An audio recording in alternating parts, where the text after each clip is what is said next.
Hello, everyone, and welcome to another episode of Reap the Spoils. I'm Mark Sullivan. I'm Delilah Lugo. I'm Jason Kwasnicki. Today, we are closing out yet another trilogy. 2022 is the year of trilogies, apparently. We finished out the Mass Effect trilogy a couple months ago, and today we're closing out another trilogy. Jason. I'm so excited about this. We can make like playlists now, like an Uncharted playlist, a Mass Aww. Effect playlist. This is a milestone. We need to. This is true. We can need to do celebrate that. this. But so Jason, go ahead and let us know what game are we covering today? What trilogy are we closing out? This is Uncharted 3: Drake's Deception. It's actually a quadrilogy. Why did you say deception like Sean Connery? Drake's Deception. We're closing out the Nathan Drake collection, the original Uncharted trilogy on the PS3 with Uncharted 3: Drake's Deception. Reap the Spoils is a monthly spoiler cast. This is a spoiler cast. This episode right here, titled Reap the Spoils, Uncharted 3 Drake's Deception. We're going to spoil Uncharted 3 Drake's Deception. So if you have not played Uncharted 3, or really the first two games, you should go do that. You should go play those games. If you haven't listened to our episodes on Uncharted 1 and 2, go ahead and listen to those episodes, play those games, listen to the episodes. I'll leave links actually to those episodes in the description of this episode, no matter where it is, so you can go back and listen to them. But yeah, go play Uncharted 3 before you listen to this episode. Just pause the episode, go play it, then come back, press play, and you'll hear us talk about the game. That all being said, are we ready to do a quick history lesson of Uncharted 3, Drake's Deception? Let's do it. Cool. So, Uncharted 2, Among Thieves, released in 2009. I forget the exact date. I didn't re-look it up. After that game came out, Naughty Dog, for the first time in its history, split its development team. And one half of that team worked on this game.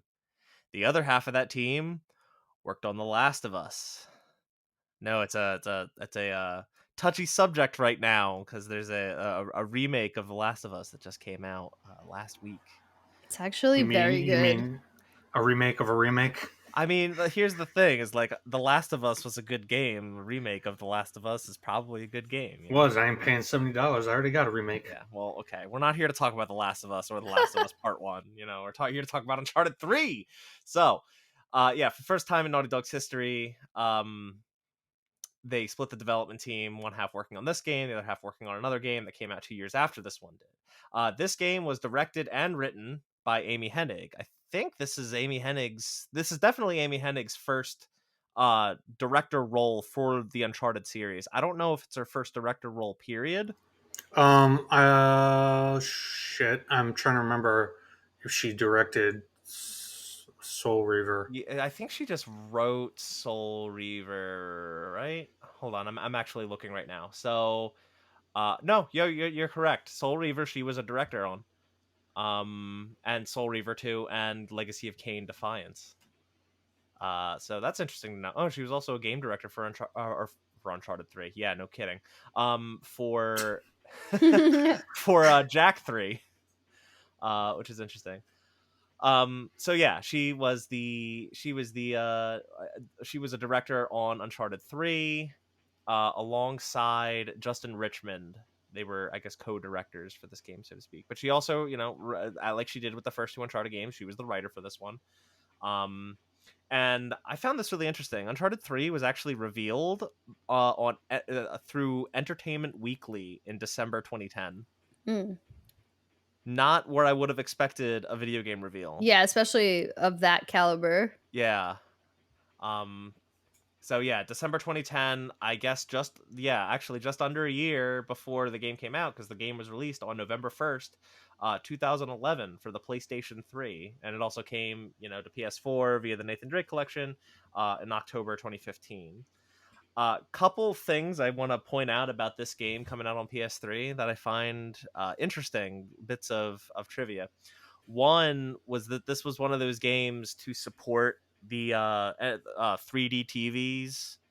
Oh god. This is when that was a fad. Damn. I know Sony had like several 3D TVs, including an official PlayStation one that I actually just recently bought. I found one Of and course you did. got my hands on it. I'm very excited. Um, but one of the more I guess negatively memorable things about this game was it was one of Sony's first games to include an online pass, meaning if you bought a new copy, you would get a code, you would input that code, and it would allow you to play that game online. And that was kind of to prevent uh, third party sales, used game sales of this game from just letting people, buy the game and from GameStop and still be able to play it online. They'd have to spend $10 in order to get the online pass if the code in the box was already used. Hmm. Um, Very controversial back in the day, Yeah, it's but petty. it was because in those days we didn't have PlayStation Plus required for Right. online on PS3. Hey kids, if you're listening, you weren't around for these times. These were crazy times. PlayStation Network was free. You could play online for free. You did not have to have a subscription. Um, so this was very controversial, right? Like people buying a used game. If that code was used, they'd have to still throw Sony $10 to be able to play it Yeah, online. especially because, again, for those of you not old enough, back in the day when PS2 first got online, like the whole selling point was, hey, you don't have to have a subscription like Xbox. Yeah. Hmm. Um, and it was also, if I ran into this a couple times just from still continuing to buy PS3 games brand new, but years later, those codes have an expiration date. Yeah. So like a code like an online pass could have expired in like 2015 when like people were still playing PS3 games online, and like if you managed to buy the game new, it didn't matter. Like sometimes those codes were expired. You'd either have to still throw them $10 to get that online pass through the store, or you'd have to like go through Sony support and be like, "Hi, I bought this new. Here's proof. This code is Yeah. expired. Can you please give me my shit?" Um, so yeah, I thought it was interesting. I kind of totally forgot about the online network passes Me too. until I was, reading more about the history of this game. I kind of forgot all about that practice.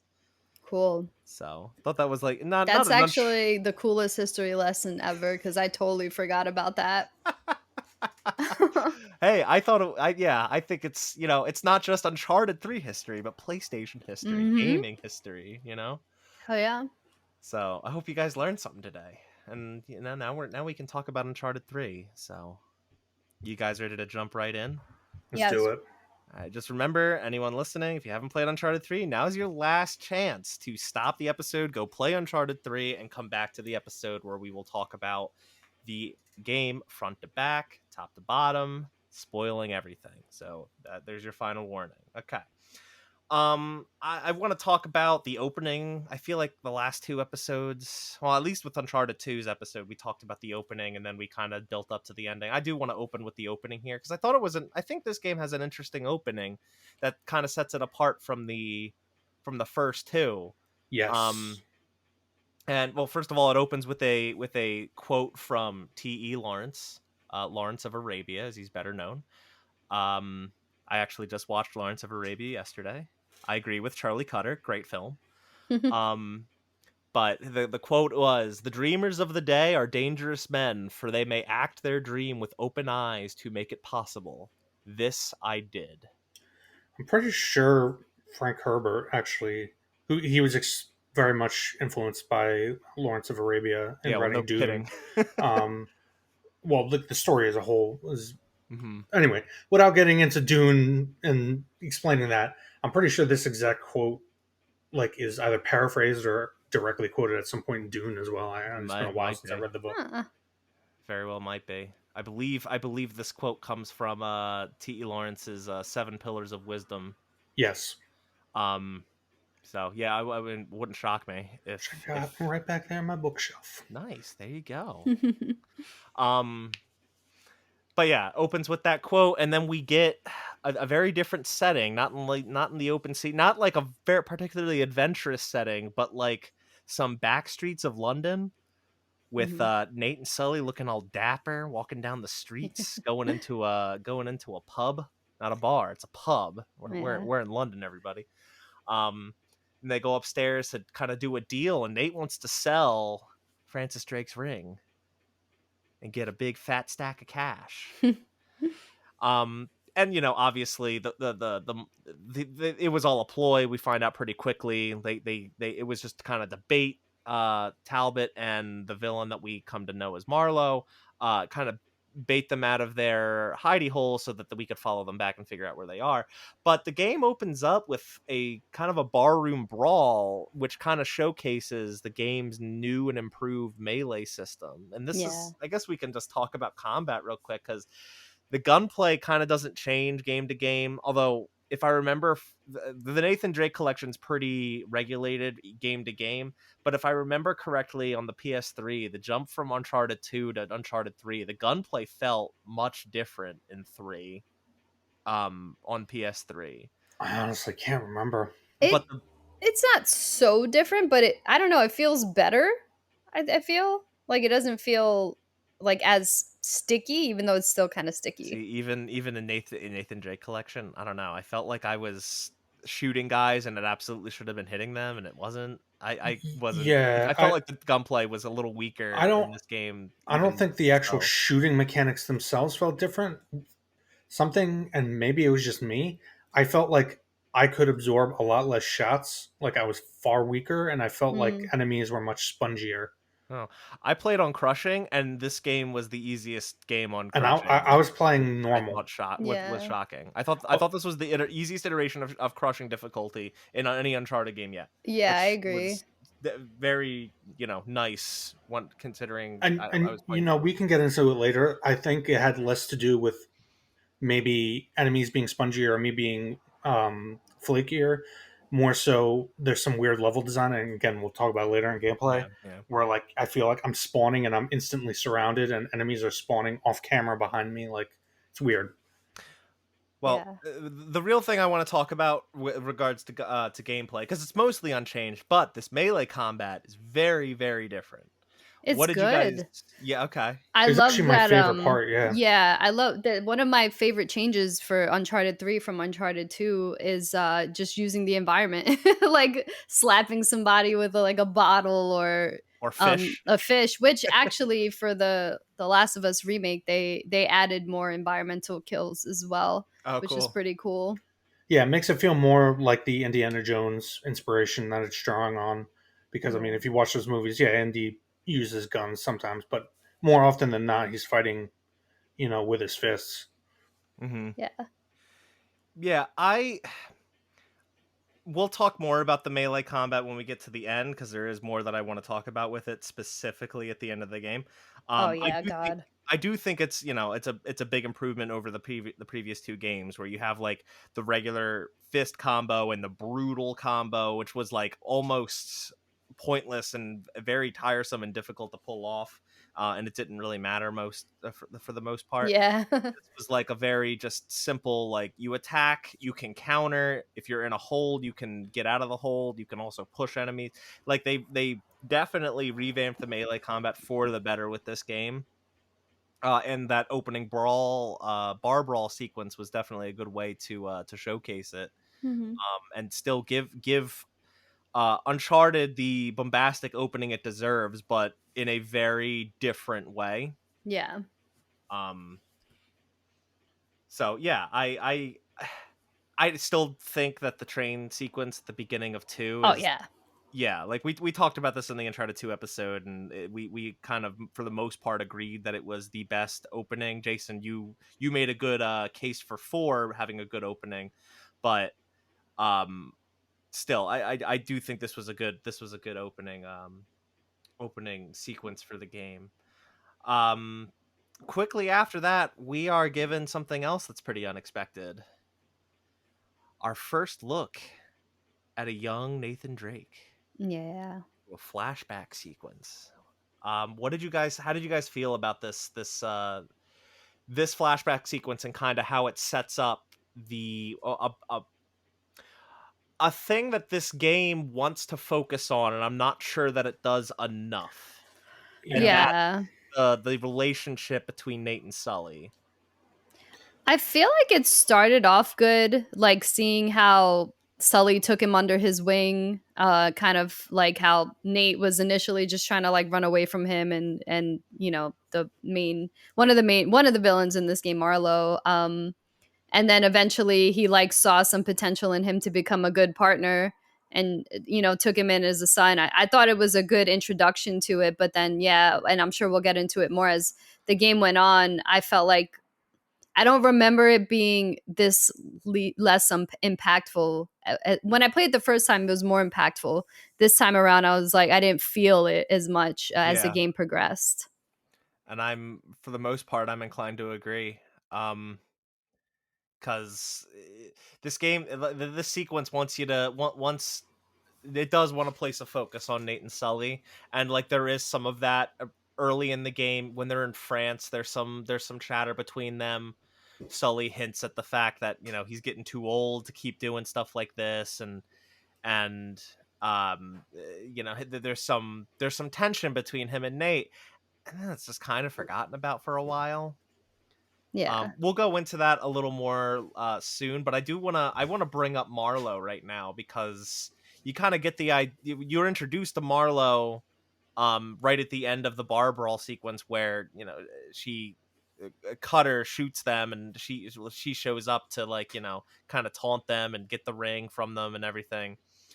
Um, and then you see her in that flashback sequence, and now we're aware that how long ago was that flashback sequence? Was it 20 20 years. 20 years? Yeah. She was a player in the game, all the way back then, and has a history with both Nate and Sully. Um, just broadly, what do you guys think of Marlowe as a villain? I don't Um, really care for her personally. yeah, Like she's I kind feel of, like sorry, yeah. No, no, I no, was go just gonna ahead. say I just feel like they tried to like give you some extra like layer of mysteriousness by like hinting at some romantic or intimate lustful relationship between her and Sully, to Yeah. see like where that would go.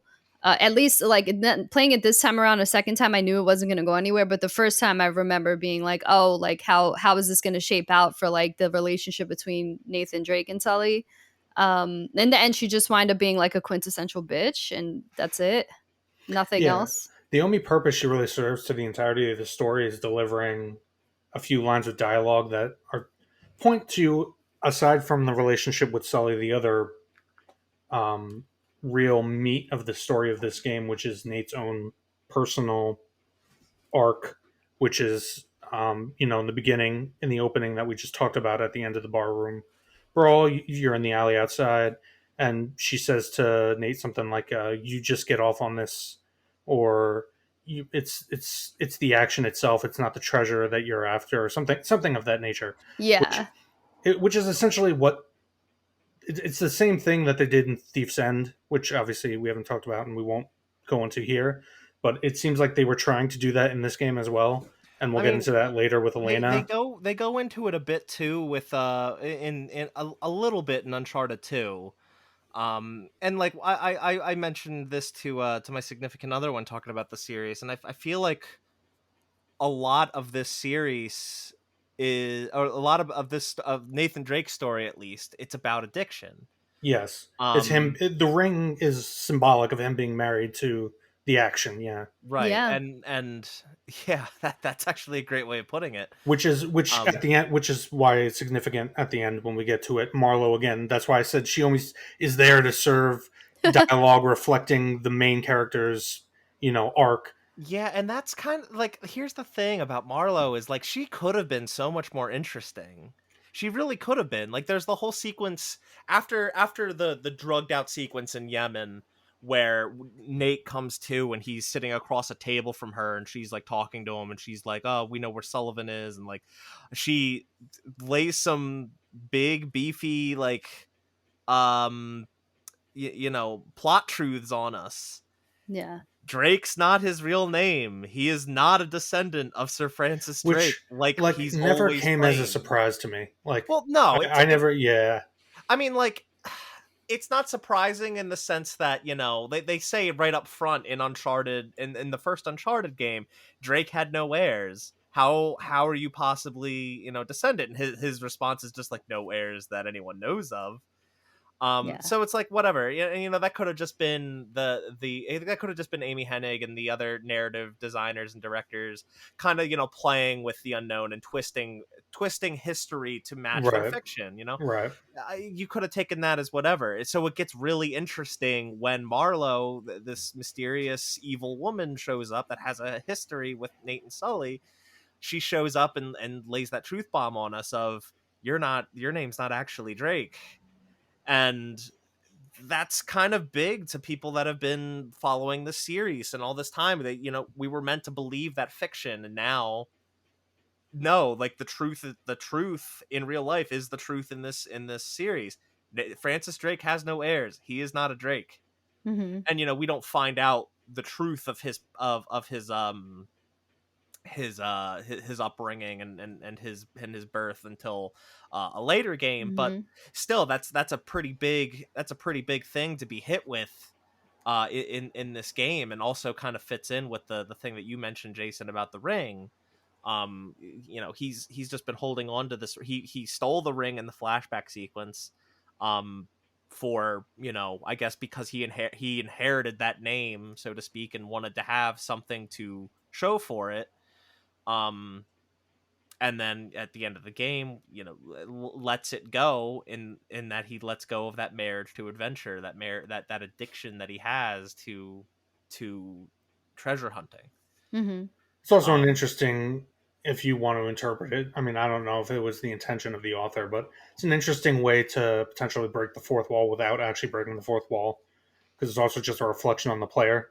Because most of the players aren't here for any of the history or the unique ways they play with it. They're here for the yeah, set pieces in action. Yeah. yeah, it's definitely true, definitely true. I mean, I definitely didn't, when I started, playing Uncharted. I definitely wasn't in it for the history. I was there because I heard it was good, and that you are, hanging out of a train off a cliff. Um, so yeah, I think, and the other problem with Marlowe, she could have been very compelling. I think the biggest issue that this game has with her is that the game chooses not to focus on her, but an even worse, more boring villain, and that's Talbot. Yeah. Fucking old Zach Braff looking ass Talbot. Yeah. um who just like, the game does this whole thing with him when you're in Syria where he gets Cutter with a hallucinogenic dart and just disappears through a wall. Yeah. He's just Yeah. gone out of thin air, and you're meant, and like, Uncharted 1 and 2, again, spoilers for Uncharted 1 and 2, like, they have supernatural elements, right? At the end of Uncharted 1, you find this fucking curse of El Dorado that, like, cursed a bunch of Nazis, and they're all like these zombie monsters that are roaming the island. And in Uncharted 2, the Chintamani stone, the sap from the sap from the tree of life, um was being consumed by leaders, and it was turning them into these, powerful Beasts. beasts. And all of Shambhala was just like protected by these souped up, like roided out beast people. Yeah. And one Like, can argue that this, in the case of this, is not even really it's supernatural. It's, not. yeah. It's not at all. This is really the first instance of Uncharted being, going back to being a little more grounded. But like, it plays around as if it's supernatural. Talbot Yeah. disappears behind a wall. He's like drugging people up, which isn't really supernatural, but it gives you these really trippy elements as Nate's tripping out the few times that he does. Especially at the end where he starts seeing people as djinns, just Yeah. like zip zooming around the maps, fucking teleporting and being all powerful and stuff. But it's really not supernatural at all. But like, they try to do that with Talbot, and why? He's not interesting. Right. It would be. He's literally just a henchman that they kind of frame as a main villain, and I don't really get what they were thinking with that. Yeah, it's like going back to the Indiana Jones parallel.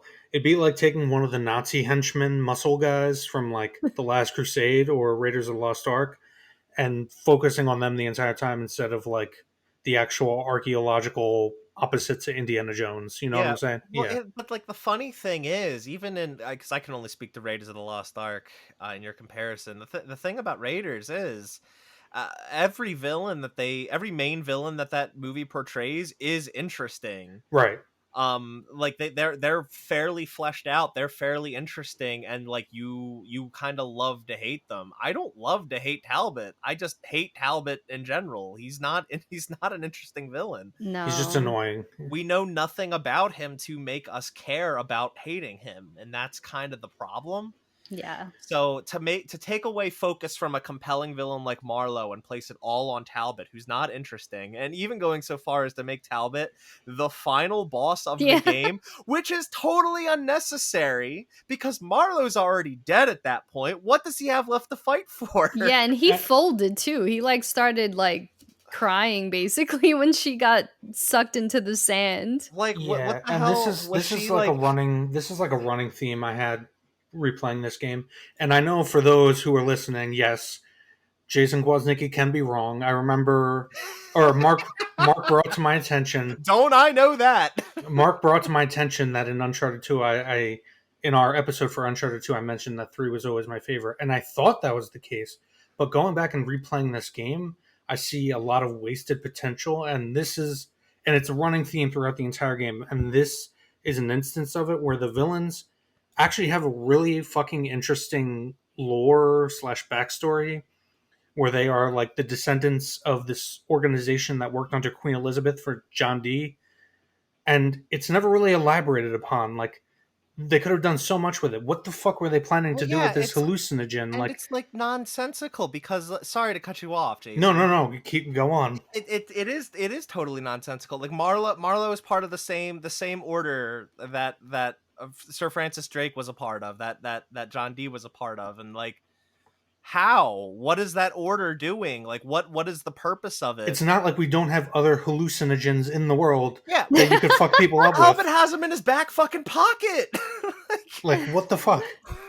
What, they could just go dump acid in like the water supply of a major country. Like, what? Like, Okay, yeah. So to get into that, like and this is kind of the thing. The whole conceit of this game is we're searching for Ram of the Pillars or Ubar or Atlantis of the Sands, whatever you want to call it. That's what we're looking for. But like that's never quite in focus. That's never quite crystal clear like it is in 1 and 2. right? Where in 1 the goal is to find El Dorado, and you come to find that El Dorado was not a city but like a treasure, you know? Hmm.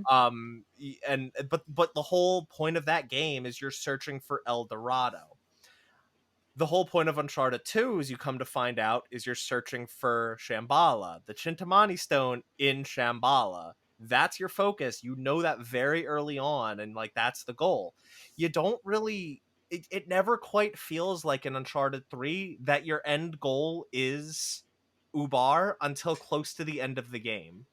Yeah. It's never really clear because you don't know what's there. I guess you don't know what you're chasing. Yeah, at that point you were just chasing saving Sully or like, Oh, whoever. and I have a lot to say about that too. Yeah. We'll get to that because that's we don't need to talk about that yet. I feel just See, because this is there's this no is kind of purpose to it. But this is kind of the double-edged sword of having Sir Francis Drake be like a recurring thing, right? And like him being involved in the backstories of most of the Uncharted stuff, is that they basically had to spend half the game setting up how Sir Francis Drake wasn't secretly involved in this whole other legend in the Arabian Peninsula, when you open with a T.E. Lawrence quote.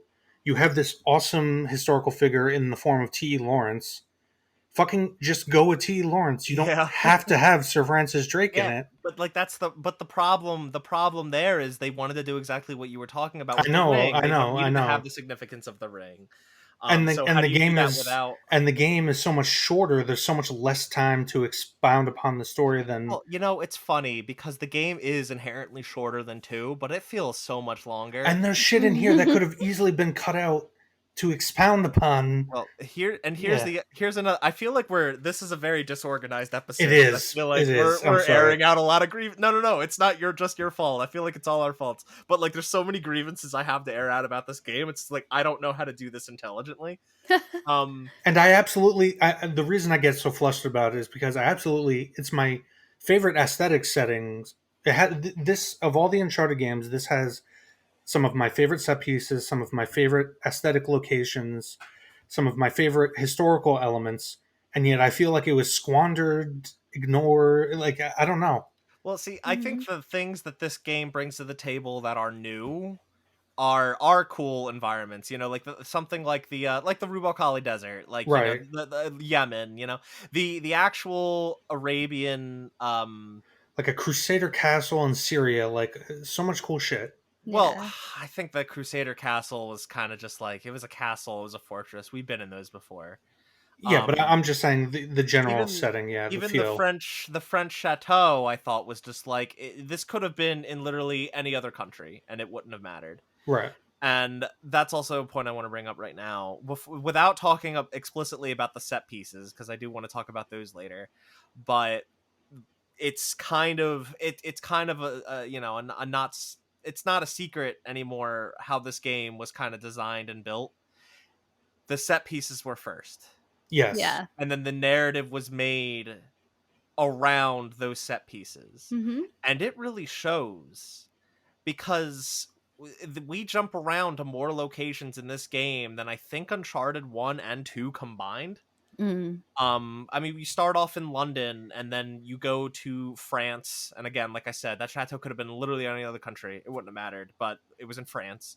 And then we go to Syria and then we go to Yemen and then we go to the open seas and then we're on a plane above the desert and then we're in the desert and then we're in Ubar. We go, there's so many places that this game goes and it's just very, in Uncharted 2, you go to Istanbul and then you go to Borneo and then you're in Nepal for the rest of the game. Yeah. Uncharted 1 is basically entirely on an island.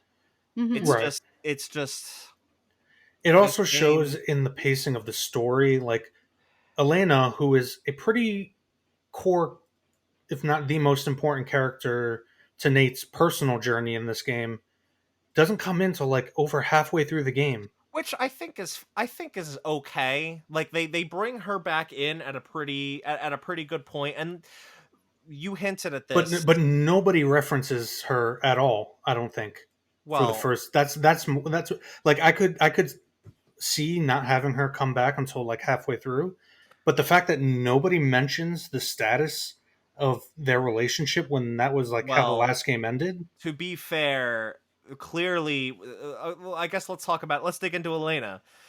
This game kind of does a similar thing that Uncharted 2 did after Uncharted 1, where they're broken up again. Mhm. And you kind of don't explicitly know why, other than it's just, Nate's gonna keep doing Nate, and she doesn't like that.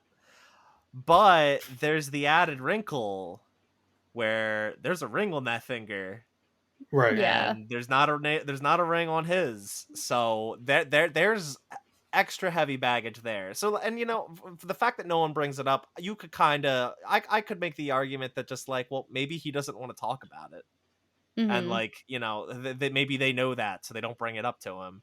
Right. Maybe Sully, like especially Sully, he probably like he's the closest to Nate besides Elena.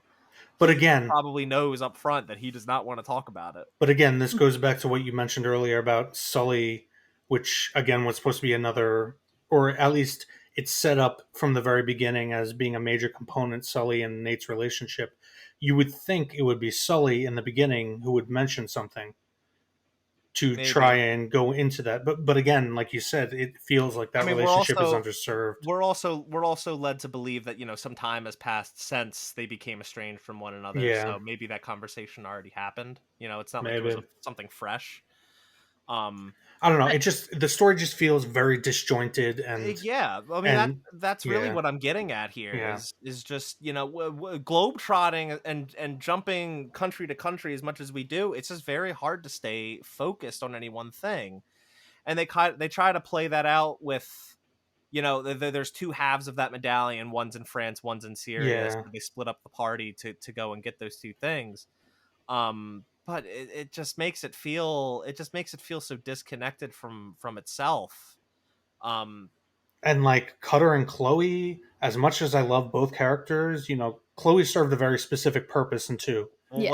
what's funny is in the Uncharted 2 episode, you explicitly stated that you did not like Chloe in any of the other games other than 2. Yeah, I hate her in this game because she doesn't serve Okay. a purpose. In two, she very much serves a Yeah. purpose. Uh-huh. She represents one side of Nathan Drake, whereas Elena represents the other. Right. And in this game, she really doesn't serve a purpose. It's I nice mean, to have a cameo, but when yeah. you have other parts of the story so underserved, and the same with Cutter. I like Cutter. He's a fun character, but he really doesn't serve any purpose to this story other than give them info. And he was a better boss fight than the boss. Yeah. What I'll add about Cutter is that he was planned to be in the game for longer. He was planned to be in 4. The actor that portrayed him in this game was also cast in The Hobbit. So due to scheduling conflicts and whatnot, he could only be in this game for at a pretty limited capacity. So they kind of had to write him out. Wait, out of curiosity, do you know who he was in The Hobbit? I can get you the actor's name. It's not important. I would say that, like, despite Cutter not having a real significant purpose, he had some of the best lines in this game. He did. He had a personality. He was a fun character. Yeah. But it's kind of sad that like he really didn't have much to contribute to, like, in terms of the character development, the actual story. He was more provided a lot of exposition, a lot of info, helped Nate solve mysteries. And he was an interesting character, especially coming from, this is a band of adventurers, a band of, you could call them thieves, but I prefer adventurers. They gave him a lot of personality. He was claustrophobic. The fact that he's British kind of leans into some maybe cultural differences between them that come up sometimes in conversation, kind of like when, like, with Harry in Uncharted 2, where like Nate would make like a reference to something and he wouldn't get it because probably wasn't around the thing that Nate was making references to due to the cultural differences and whatnot. The actor that was playing that played Cutter was Graham McTavish, who played Dwalin in the Hobbit trilogy. Okay. But yeah, that's why he ultimately wasn't in the game for much. And he's also in the new Game of Thrones show, by the way, people. Okay. He's the Kingsguard that's always with Rhaenyra. Oh, okay, interesting. All right. But yeah, this is why this game just feels so good disconnected, though. And like the going back to the pacing, like some of these chapters are absurdly long, and when you think they're gonna end, they don't. And they just add on like another thing that should and could probably be its own chapter, but it's not. It's part of the same chapter. And then you get chapters that are extremely short, and like, yeah, that's fine. I don't have a problem with that, but like, I don't know. It just makes this game's pacing feel very off, and it's a lot of the time. Yeah. In an approximately, 10-12 hour game, you 10. Spend what, 10? Yeah, like roughly it was 10. something like that. You spend, what was it, like an hour or two in like some fucking industrial shipyard with pirates that seems like a complete non sequitur from the rest of the story. Okay, you know what?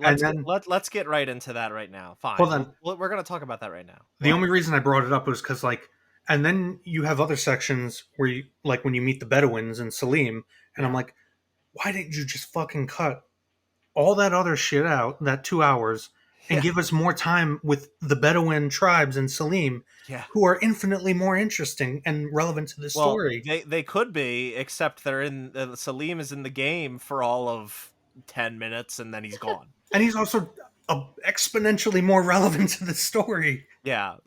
So okay, we're gonna get into that. We're gonna get into the shipyard thing right now, because This section probably pisses me off the most. This I just happens. wanted to turn the game off. I was like, oh my god, fuck this. So and this is where it becomes very clear. They made the set pieces first, Mhm. and then they formed the story around them. So with this was after after you chase Talbot through the streets of Yemen after Marlowe's like, oh, we're gonna capture Sully. He's gonna take us to Aram of the Pillars, and you chase Talbot and you get beaten up or whatever. This is after the drug sequence through Yemen. You get captured by this fucking schmuck named Ramses, this fucking pirate, who is just like, oh, I'm gonna, we won't tell him where Aram of the Pillars is. So he's like, oh, I'm gonna go beat up your buddy Sully. Then he's gonna tell me. And the whole drive for 4 chapters. Yes, this whole sequence lasts 4 chapters of this game. You are going through the shipyard and you get on this cruise liner that's taking off, and you go and you fight your way, and like Ramses even went so far as to have on this cruise liner, mind you, not in the shipyard where he was originally being held captive. On the cruise liner, he has a dummy setup of Sully, which tells me that he expected Nate to get that far just to be like, haha, fooled you, sucker. He's not here. What was the fucking purpose? Yeah. And then you wind up blowing up the cruise liner. Again, the set pieces were built first. Story was formed around them. They clearly wanted to have a boat capsizing and sinking, and you have to escape it. So how did they do that? This is how they did it. But like, it makes no sense. Yeah. It doesn't make any sense. You could cut that I whole can't sequence even out. You could cut talk all about 4 it. of those chapters out, and it could just be that Nate was knocked out, left for dead or something, or he was captured somewhere in Yemen, but they were taking Sully away, and he just had to escape. You did this whole fake out thing at sea just for the sake of having an at sea setting in this game to add one more tick to the settings counter on this game. To fill out more time to have this set piece, and it's all pointless. It makes no sense. Yeah. I It makes agree. absolutely no sense. I did Yeah. really like set pieces though. I mean, don't get me wrong. They were some of the best. The cruise liner sinking was really cool. Yeah. Was it worth all the bullshit? No, No. not at all. Get me Yeah. more horseback riding. Like my favorite set piece in this game, and probably in the entire series, is the caravan sequence with the horseback Mhm. riding. Obviously, it's ripped straight out of Indiana Jones. Like, and Yeah. that's probably why I like it so much. I also just like the entire Bedouin aesthetic, and that's the stuff I wanted from the game. Like, if Mhm. you're opening with a line from T.A. Lawrence, like, you need to fucking have Bedouin tribes I fighting mean, in the Totally. desert. yeah. Like, lean into more like Lawrence of Arabia stuff, But and the last thing I'll say about the whole cruise liner, the whole at sea abducted sequence or whatever, is like, it could have all been fixed if literally they had just told him up front that Sully was taken by Marlowe, and she's taking him into the desert, and the whole sequence could have just been you trying to escape to get back to save him. Right. The whole fake out thing about him actually being on there, like with them, Yeah. and they were going to torture him. That's the part that really pisses me off. It literally It's just serves totally no. pointless. It literally serves no story purpose. It ends with you getting back to Elena, and she's like, "Oh, by the way, they have Sully in a caravan. Why don't you nap for a few hours?" And then he rests his head on her lap and Yeah, is like, and "I like the way." Like, and you how could have done convenient. anything to get to that point. And how convenient was it that he just washed up ashore back at Yemen? Yeah. Just, how convenient. Yeah. Great. Oh my god. But And yeah, this is why this, amongst the many things that I've been bitching about, that Mark, you've been bitching about before we started recording, I mentioned to Mark I would love to have been a fly on the wall in the development of this game to know, was it rushed? Was there some sort of development issues where, and maybe it just goes back to what you were saying, Mark, where it's obvious that the game was designed around the set pieces, Yeah. where it doesn't necessarily feel like that in previous Uncharted's. I mean, I think it might be a combination of both. Like, of both. The game was designed around the set pieces, and half the team was Was working on working a on, whole yeah. different game.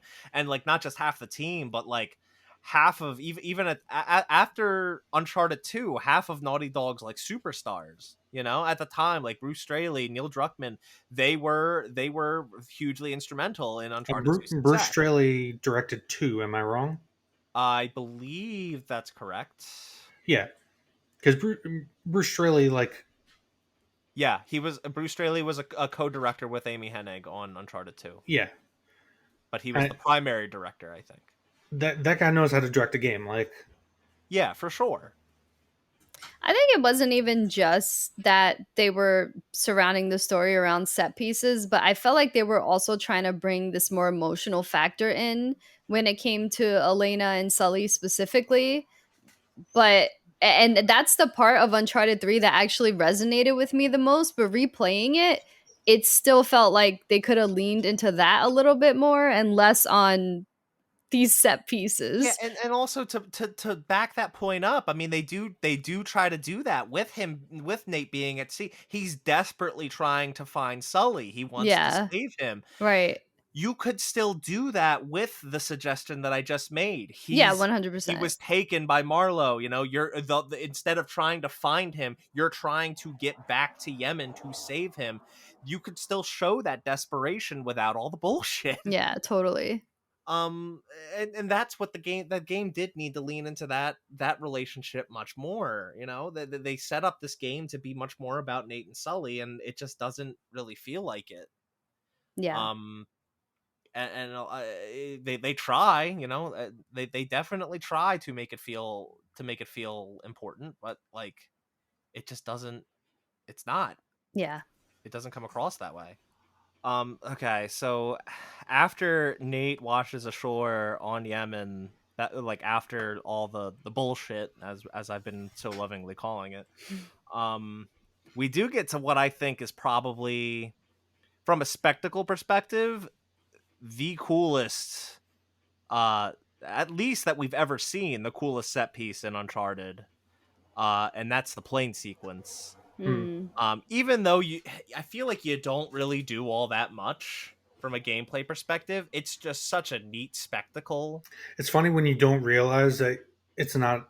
Well, it is a cutscene, kind of, but it's funny when people don't realize that you have to push forward on the stick to drift towards the floating box. I actually, Yeah, I I did fucked that. that up the Yeah, first I thought it time. was a cutscene, so I was just chilling back, like sipping on soda or eating something. I forgot, and I died. And I was like, "How the fuck did I die during a cutscene?" Yeah, so I was just thinking about the fact that, like, yeah, I don't know about you guys. I really like this set piece. It's mostly spectacle. There's not a whole lot that you do, but it's so fucking cool to watch unfold. Hmm. Um, to the point that it was the main big spectacle that they used for the Uncharted movie. Yeah. Um, Yeah, Still the haven't more I seen. played this game, the more I realize it takes a lot of influence from this game specifically. The yeah, I Uncharted mean, movie. the Uncharted movie. Spoilers for the Uncharted movie. I won't talk much about it, but like the Uncharted movie is basically just the greatest hits of things that happened in the Uncharted games, including four. Um, and it really is mostly, I feel, 3 and 4 that it's pulling inspiration from. Yeah. Um, but I would really like to see an outtake from that movie of Tom Holland missing the crate as he's flying towards it or something. That would be really fucking funny. Anyway, um, yeah, and that set piece is a really cool setup for, what the main marketing draw of this game was: Nate in the desert, with the Yeah. crashed plane behind him. It's like what's on the cover art. It was what was used, I believe, in the trailers. Hmm. It's like the main thing that this game was marketed around. You don't What get did you? there till like 80% way through the game. Yeah, yeah. And what do you guys? How did you guys like the desert sequence when you're in the Rubal Khali? See, that's the kind of thing that would have been a cool opening. Like, I love it. It's just it's misplaced. Like that's the kind of thing you take out the whole pirate section, you open with that going into the desert, and then like the Bedouins save you. in a similar fashion to how in Uncharted 2, if I'm remembering correctly, when you finally finish that train sequence, don't you get saved by one of the After villagers, and then you have a whole sequence in the village? Like, Yeah, once you return and media res, well, once you return to the section that the beginning opens with, you climbing the train, hanging off the cliff, right, and like you face off against the remaining soldiers in the train wreck. Yeah, Nate collapses and Tenzin comes and saves him, and then you get that slow chapter where you're walking through the Tibetan village. right. No, you're remembering correctly, is what I'm saying. Yeah, yeah. I'm saying like maybe they felt like it would be too similar. I don't know, but it would have worked perfectly here. Yeah, but even so, this game does still copy a lot of It does, yeah. plot points and stuff from Uncharted 2. But Um, that scene by itself was really cool. Like it even in 2022 it gave me a sense of feeling lost and anxious and like is this ever going to end because you kept kind of circling back to the same I don't know hole in the ground. I And think just the scale of seeing the sand like go so far out was just really creepy. It's also like I again I don't know the intent of the author, but like I would think that Amy Hennig is kind of also using it for a metaphor again, going towards Nate's personal journey. Like he's finding himself actually in the desert, and when he obviously when we get to the end, he comes out of the desert having found, you know, himself and what he actually wants in life. But like that again, this is the kind of stuff I love. The sequence, it's just it's misplaced. Like yeah.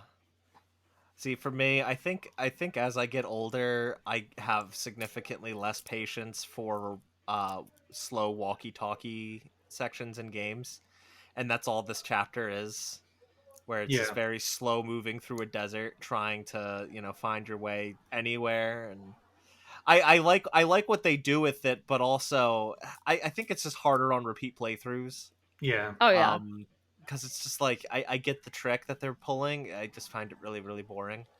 Hmm. Um, but in a first go, I appreciate what they're trying to accomplish with that section.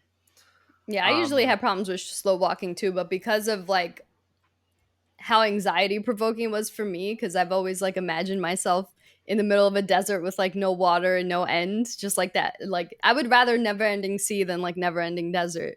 mhm. Um, it just like I don't know elicits some like level of anxiety in me. But I agree that the slow walking is kind of like all right, like I get where you're going with But this. I Let's I, just I get def to it.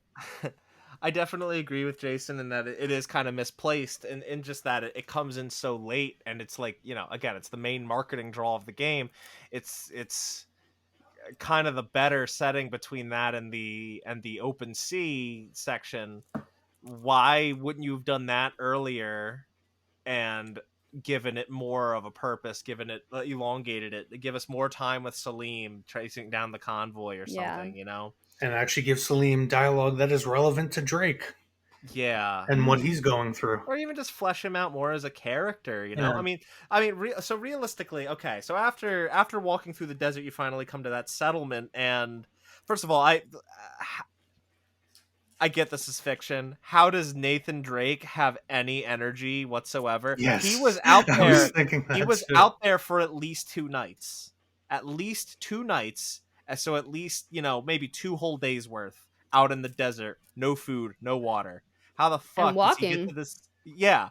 How does he get to this settlement and have any energy whatsoever? Right. To like fight these goons and he thinks he finds some water, but it's basically undrinkable.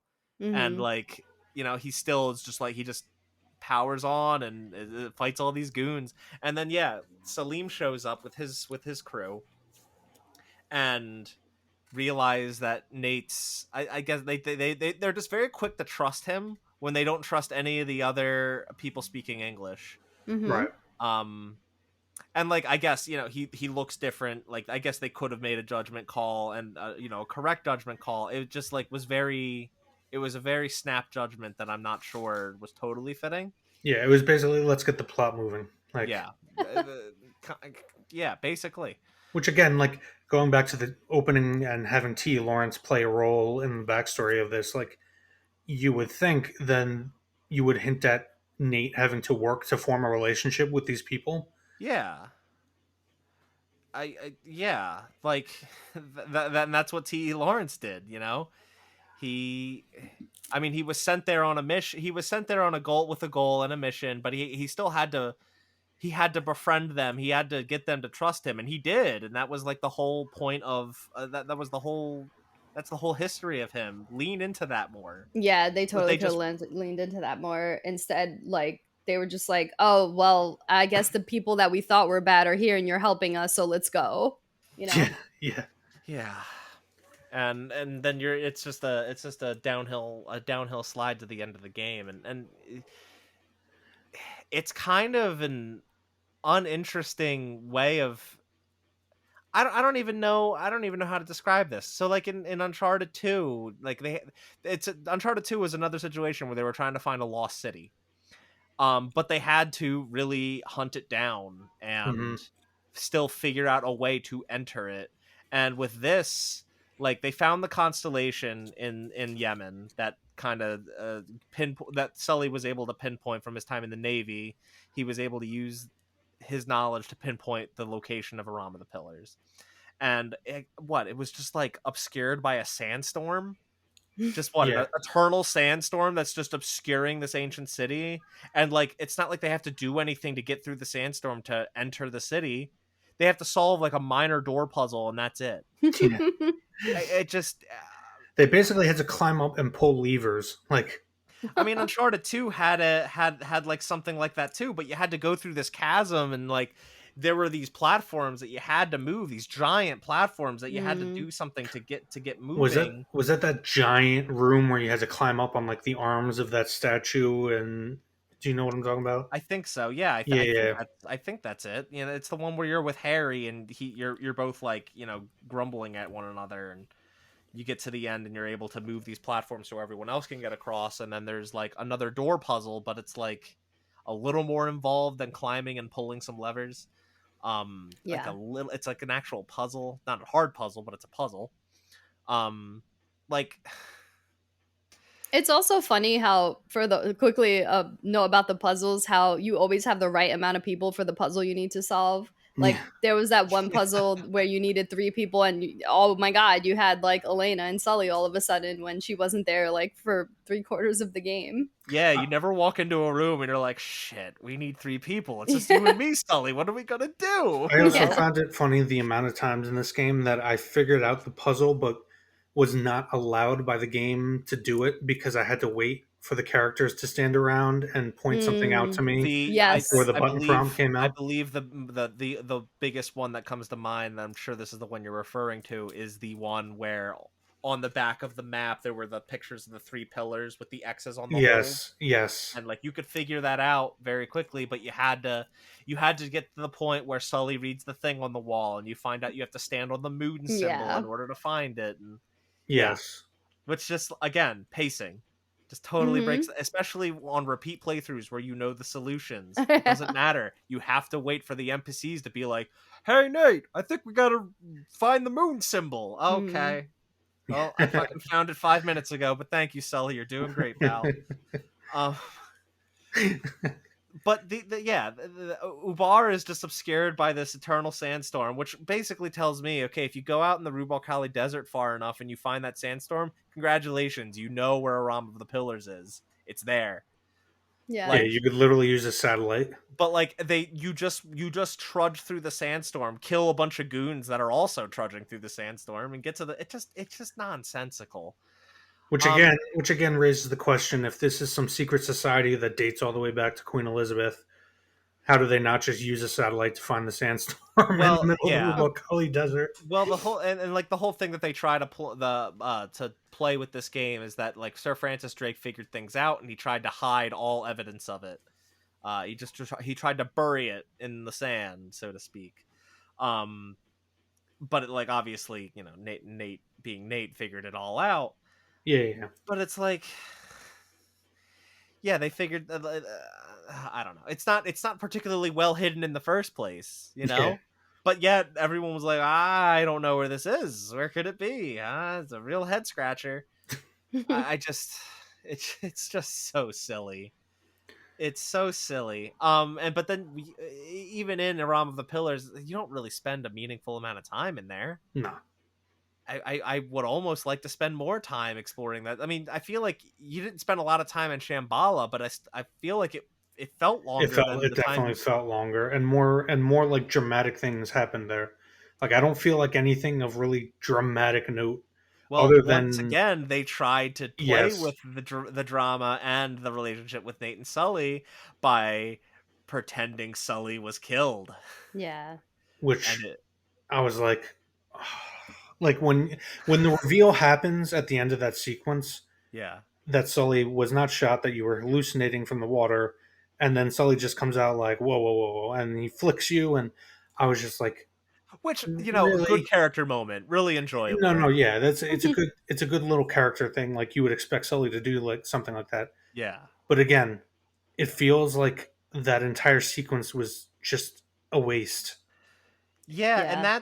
and without like that's kind of why, it feels like we don't I feel like that's why we don't it feels like we don't spend a whole lot of time in Aram of the Pillars is because you spend a good chunk of it hallucinating and fighting these jinn that aren't actually there.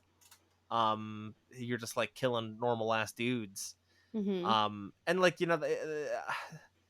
it was impactful to think that Sully was killed, and then it was like, but like the reveal of him being alive, and the ultimate thing that they've been chasing all this time is just Drugs, drugged water.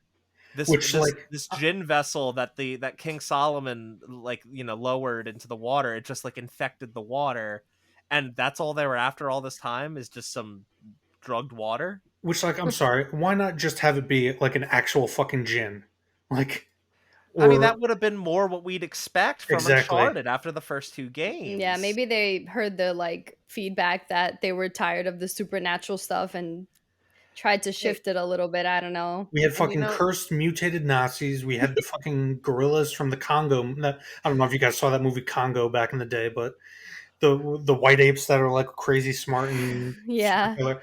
And why not just have a fucking like genie, but like come up with some creative way of making it feel somewhat grounded? I mean, don't get me wrong. I prefer Uncharted when it's grounded in reality. I do. But like this game tried to make us think that it wasn't, Yeah. and then it's Yeah. revealed that it's just drugged water. It's just such a And Salim, like one of the few lines he has in the game, he's like, "It is a cursed city. They must not reach it. We must prevent them." It's like, prevent yeah. them from what? Getting fucking drugged water? It makes it seem like it's such a dire thing, and like all the secret is just the water's drugged. If you drink it, you hallucinate, and they could use that as a weapon. And sure, that's true. Just like fucking what the hell's his name? The main bad guy from Uncharted 1, cuz he's so memorable. Oh God. Yeah, that was a joke. He's not memorable at all. But he wanted to use El Dorado as a weapon, and then Yeah. so Yeah. did Lazarevich. He wanted to. By the way, Graham McTavish, who played Cutter, also played Lazarevich. I Hmm. forgot to mention that earlier. Oh, well, that makes sense, kind Which, of. yeah, like I feel like you wouldn't be able to tell, but now that I say it, like you can kind of tell. Um, yeah, like Lazarevich had a reason behind wanting the Chintamani stone and wanting the sap. And it was like a supernatural thing.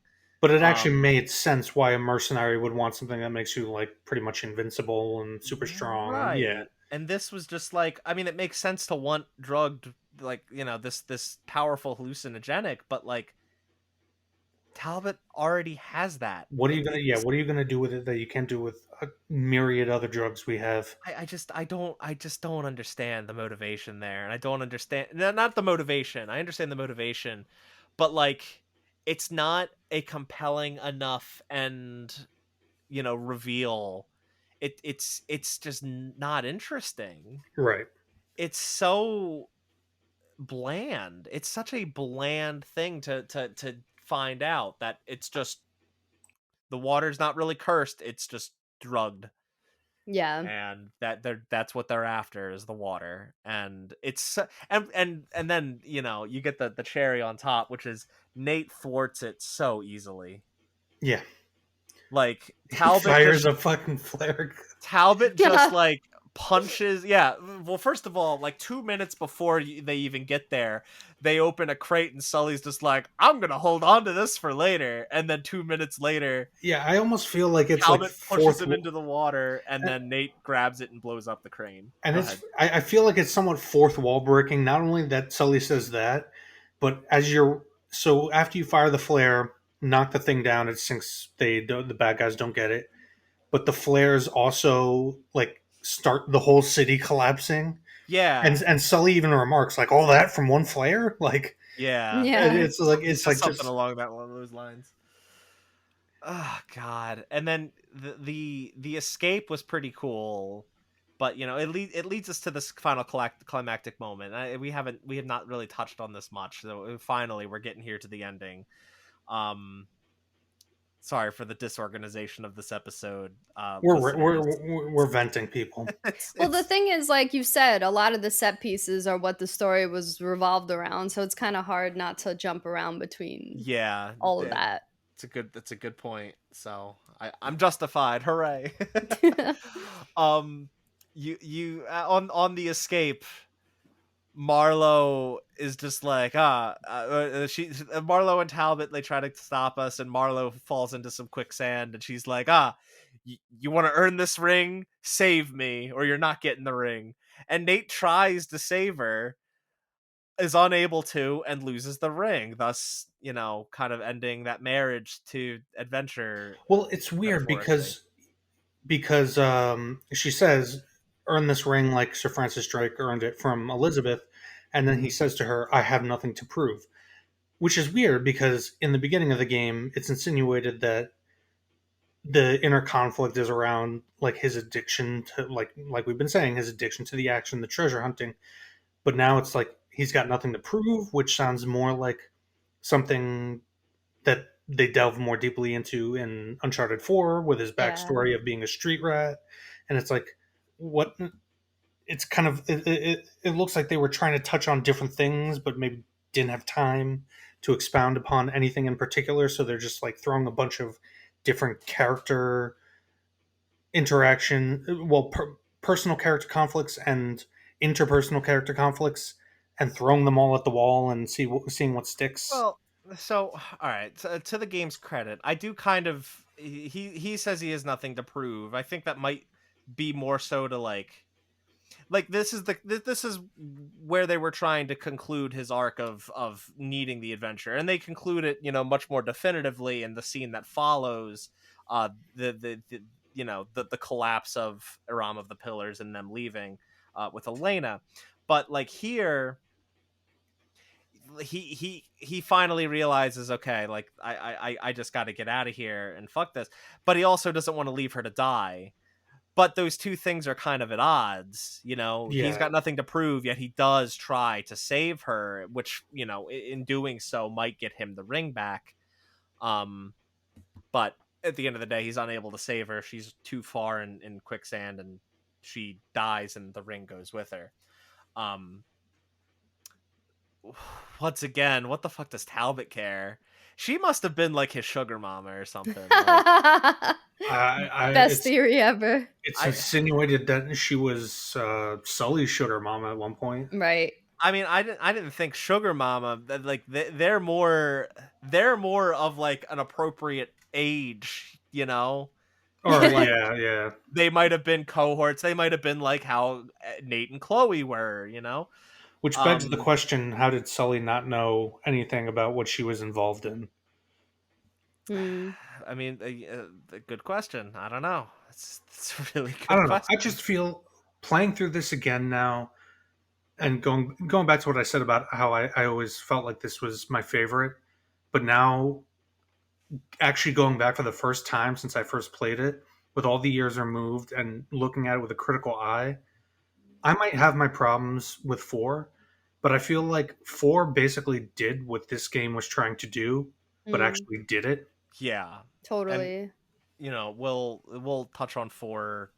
We'll talk. We'll make mention of And that and it's even later. interesting when you so like I think it was yeah, it was Nolan North has talked about the development of four before Amy Hennig's exit, and a lot of elements that were in this game were originally meant to be in 4. So like apparently played a major role originally in 4 before Hennig left, and they essentially just redid it.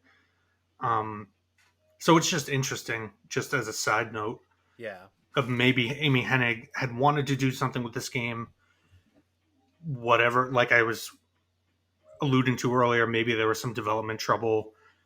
She wasn't able to do it, so she was trying to do it in 4. Hmm. Yeah. Well, okay. To bring to reel things back in spite of it all, our final boss is Talbot. What'd you guys think of the final It was boss? so stupid. It's just QTEs Yeah, basically. yeah, So, like, I've misremembered this boss fight because I thought it was entirely QTEs. It's actually not quite.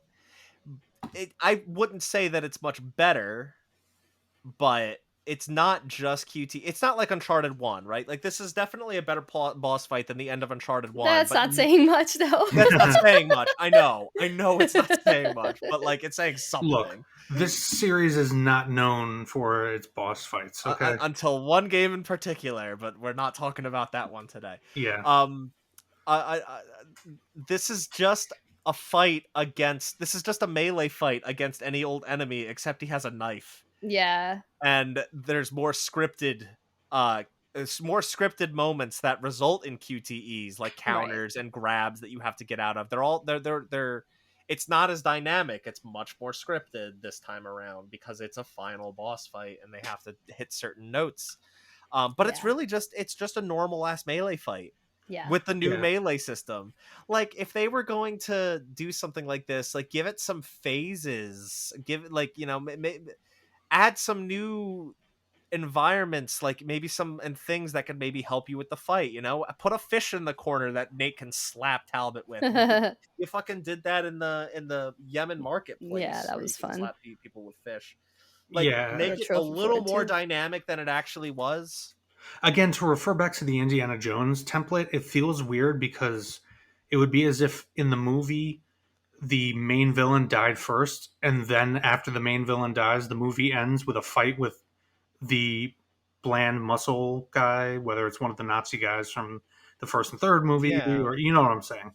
hmm And, like, the thing is, like, Uncharted 1 kind of did this too, where you thought that I cannot remember his name. The fucking guy you think is the bad Yeah, Roman.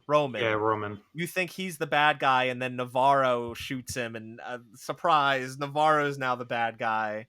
And, like, that's kind of like they did that then, except neither character was interesting, so it didn't really matter. In this game, Marlowe is interesting, but they don't do anything with her, and then she just dies. And surprise, the final boss is Talbot, the guy that's been annoying you the entire game, that not next to nothing about yet.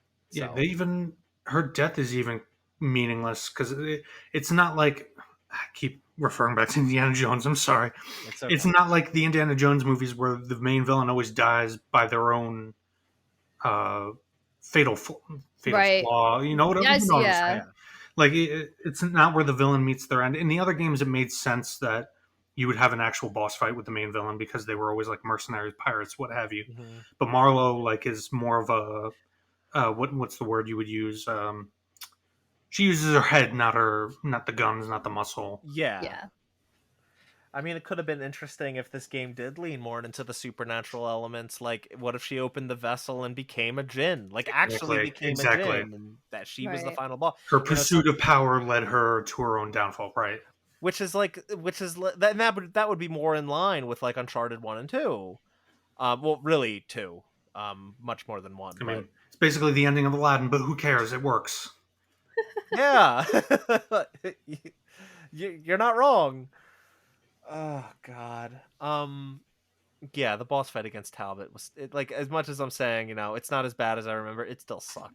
Yeah, it Um, was it's funny because I played Crushing my first playthrough and I forgot yeah. like what buttons you're supposed to press because it is very scripted. So I had to like look up what button you use to I think like Yeah, because dodge and at what point they get rid of the prompts on they get rid Crushing. of the prompts. Yeah, and because I hadn't played it in years, I Mhm. totally forgot. Yeah. But that's all there was to it. Yeah. Um, And then, surprise, you kill Talbot, you escape, and Ubar totally collapses.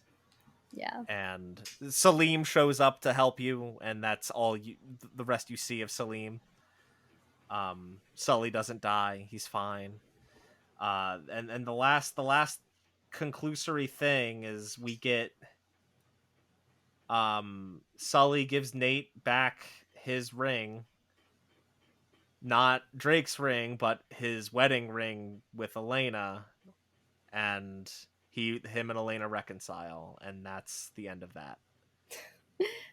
Just I throughout throughout the series, more and more I wonder why she even bothered with him. And like, I'm not giving that ending enough credit, because there is the speech that Sully gives to Nate is a sweet speech, and it's It just very needed build up fatherly. is the only problem. Yeah, no, I Yeah. agree. I mean, throughout the Yeah. like again, this game wanted to play with that relationship, wanted to lean into that relationship. In certain points, it does, and it does a really good job of doing it. It just doesn't do it enough. I feel like I'm not gonna talk about Uncharted 4 too much, but I feel like Uncharted 4 did the best of leaning into the relationships and connecting it to the story and whatever was going Yeah. on.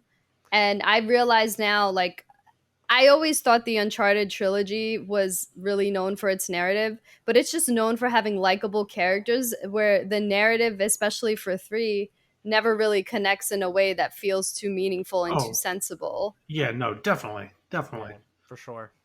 I mean, the same could be said of Indiana Jones and any pulp adventure. Like the plot is the plot. It's just to get you from A to B to C. It's the characters you latch onto. Yeah. Yeah. Um. Yeah, I think that's all I have to say on the story. That's all I Um. got to say about that. All I got to say about that. Really, I I think apologize for all the viewers. This is like a real down note for the end of the trilogy. guys, yeah, I swear, like, okay, I'll go ahead and say this. I do like this game still, because at the end of the day, it's an Uncharted game. It's It's still fun. fun. It's still Yeah, hell fun, yeah. yeah. It just like, compared to Uncharted 2, this game got like a bunch of like tens, and like people calling it the best Uncharted when it came out. And I'm just like, how? What, did you play the same game I did? Because in no way is this better than 2, from a narrative perspective, from a story perspective, or from a character perspective, just like so many different angles. It just like it just feels so messy, And kind of like this episode. Sorry. yeah, and it's interesting that I didn't realize that Amy Hennig also directed this game. Yeah. Again, just speculation on my part, just thinking about it, but it could have easily been that she couldn't handle both writing and directing at the same time. Well, Mhm. she Yeah, she did direct. Sorry if I didn't make it clear enough. She was in a director capacity on some of the previous titles. It's just, or at least Uncharted 2. She just wasn't the it's primary director, yeah, and from it's what I can also tell. you're also talking about with this game something on a much larger scale than those games. Yeah. um Yeah, I mean, there's not really much else to talk about that we haven't already covered. Oh, one thing I do want to talk about, that we haven't quite covered, because it's like kind of interspersed, but it's not directly tied to the narrative, are the puzzles. And we've definitely complained in the Uncharted 1 and the Uncharted 2 episodes about there kind of being a lack of puzzles, and a lot of them not being particularly thought provoking. This game does have a pro in its corner, in that I feel like there were a good amount of puzzles in this game that did require some thought. Um, there were the two in France, the one, where there's the symbols on the floor, and you got to look at your journal, and it just has the amount of them, but it doesn't explicitly tell you the path. You kind of have to figure that out yourself. Yeah, and then the ones Um, in Yemen with Elena and Sully, I thought those ones were pretty good as well. yeah, When you go down into like the sewers beneath the city. Yeah. There was the pillars one, which we talked about, and that if you know the solution, you have to wait for them to finish talking. And then there was the one with the two rooms. One was like the shadow puzzle, and the other one was the gears. Hmm. Yeah, Those were cool. And then there totally. was the other one in France with the tiles on the wall, and you had to figure out where like the horse went and where the eagle went, and Hmm. Hmm. you The had to like lion see and the bird. yeah, and you had to see like the reflection on like the floor panels and stuff to figure that out. Yeah. Like this game had a lot more puzzles comparatively speaking, and they largely required some thought behind them, and that I really did appreciate. I enjoyed the um puzzles. None of them were ever too hard, which I appreciated. I didn't feel like I spent too much time, but that could also be because I had played it already. yeah. Not that I give my brain credit to remember solutions anyway from that long ago, but yeah, I thought they were like good puzzles. They weren't too hard, were not too easy. I will say that there were more times where I wasn't sure where to go to move forward. There were more Mm. times where I got lost trying to figure out where to go rather than getting stumped on puzzles. Like I Mm. think in the before you get on the plane, um there was like a big firefight in like the at the airport that you do outside, and I could not figure out the path forward for some reason. It took me like 10 minutes of running around trying to figure out where to go. I know exactly what you're talking about. It's because Yeah. there's another path that, like the way the game visually color codes like ledges and boxes you're supposed to climb, it looks like you're supposed to climb another set of boxes, but it's like the Mm, one on the other side of the arena. Yeah.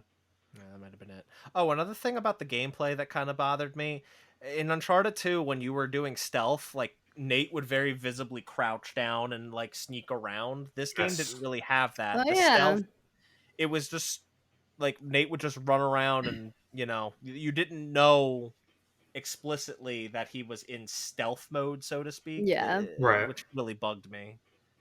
It feels like, ironically, with coming from another Naughty Dog franchise, it feels like some of the things that were in Jack 2 that were just kind of missing from Jack 3, just like subtle little animations and Hmm. differences between those two games that were just like gone in the third iteration. Kind of the same thing here. And Yeah. that's like the biggest one that kind of bugged me. Hmm. Um, I have a thing here about treasures. Hey, Jason, did this pass the Kwasnicki test? Did you pick up treasures?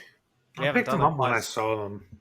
I don't know. Okay. I've never been like that person that goes out of their way to look for every treasure in these Yeah, well, games. my issue with this one, with regards to the treasures, is that a lot of them are just like there would be chapters where there would be like a ton of treasures, and like four of them would be all in the same general vicinity, just tucked Yeah. around different corners. A Yeah. lot of them just felt way too close together and not very well hidden. And it's like there's 100 of these things. There's 100 treasures in this game, I feel plus like a the lot strange of them were relic. just like alternate paths where it's like you can go this way around the corner, but it's a dead end with a treasure, and then you go the Right. other way. Yeah. And Yeah. that's what I'm getting at, is that they're just like in close proximity but around different corners, most of which were dead ends. And it's just like, if you're gonna do this with your treasures, you don't need 100 of them. Like, Yeah. Yeah. lessen that load and put them in more interesting places versus just like four in a single city square all around different corners. I feel like so many of the levels in this game were so much more claustrophobic than in two. I feel like two had and one had a lot more open spaces where you could actually play around with that and have like little. You understand what I'm saying? That's ironic because Justin Richmond, the game director, felt that this was the most open Uncharted game at the time, Oh, that is absolutely not the case. and he said, basically insinuated that it wasn't going to be an open world game, but they're going to try to make it more There was open. like a few sections that were really open. Like the fort that we were talking about was really open. Yeah, like Yeah, the Crusader Castle had like that big open area, um, but like there and this, wasn't yeah, necessarily a point to that. It's It's Yeah. not like The Last of Us or Uncharted 4 where like there's actual interesting things to find and Yeah, places to Interact with, explore. yeah. most of the open areas in this game are combat arenas. Yeah. Yes. Mm-hmm. And even I then, mean, it made finding the collectibles more annoying because you would have collectibles like on a wall, on a random like corner of a wall in this like open combat arena. there's that one, not in an open combat arena. I agree with what you're saying, Delilah. But there was one treasure that annoyed the shit out of me, and it was the one. It was like where you were filling the canals with water, and you had to shoot the treasure, but you had to like catch it before it Oh sunk in yeah, the yeah, water. yeah. Yeah, when you had the torch puzzles. Mm-hmm. Yeah, I Yeah. remember. I hated Oh, that. which we didn't talk about the worst thing about this game, which is the fucking spiders. Yeah. As a severe arachnophobe, fuck you, Naughty Dog. I It's a miracle I Okay. still played your games after that. Well, I love spiders. I I refuse to kill them because they kill other bugs. I do. But I'm I the hate same spiders. way. I hate but spiders. They can all am burn in a fire, am I all of the them. only one who and I remember this back when I first played the game as well.